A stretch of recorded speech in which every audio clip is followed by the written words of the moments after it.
Ракометниот клуб Младинец, кој активно работи веќе 4 години, оваа година се соочува со проблем со давање на термини за користење на спортската сала во основното училиште Никола Карев.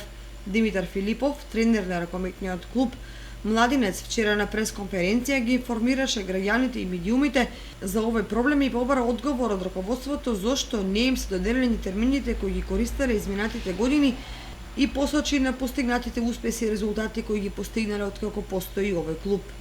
Претходната година може да ја одбележиме како најуспешна.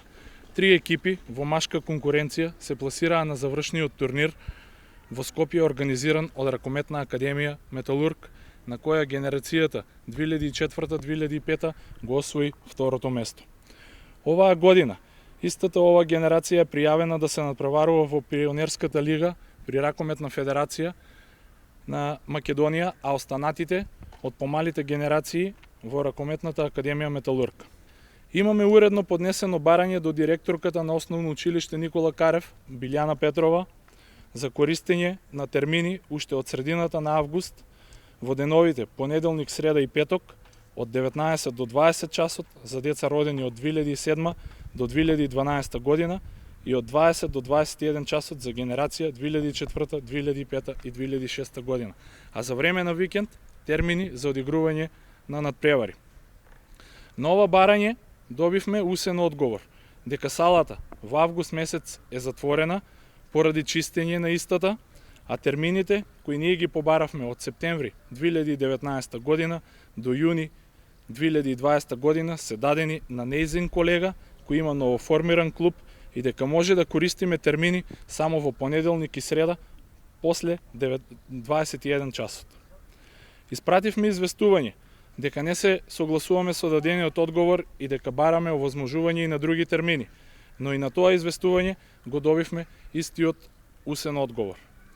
Јавно изјавуваме дека сите обврски од страна на клубот Младинец кон училиштето навремено се подмирени и дека уредно ја користивме и се грижевме за опремата во спортската сала претходните 4 години.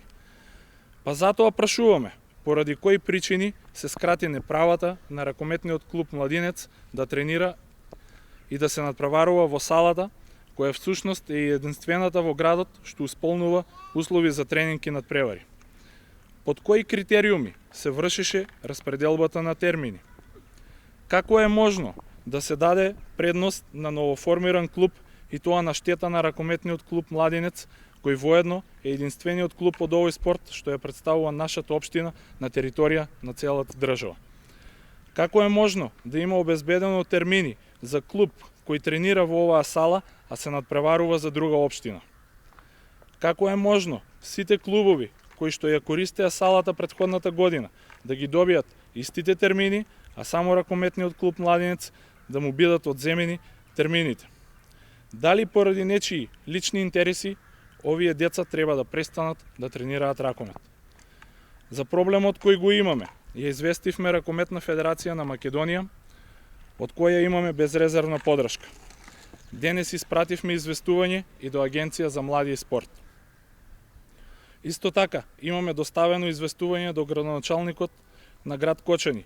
Истиот е запознаен со нашиот проблем, но добивме одговор дека тој не е надлежен за решавање на проблемот. Бараме, како единствен клуб од овој спорт, кој што треба да се надпреварува во повеќе младински категории, да ни бидат овозможени соодветни термини за тренинг и надпревари, воспротивно може да дојде до згаснување на клубот, што би било поразително за децата кои што тренираа и се надпреваруваа во претходните години и кои се трудат да го представат градот Кочани во најдобро светло. Филипов додаде дека доколку не им бидат овозможени соодветните термини за користење на салата за тренинг и надпревари, ќе бидат приморани да започнат соодветна судска постапка.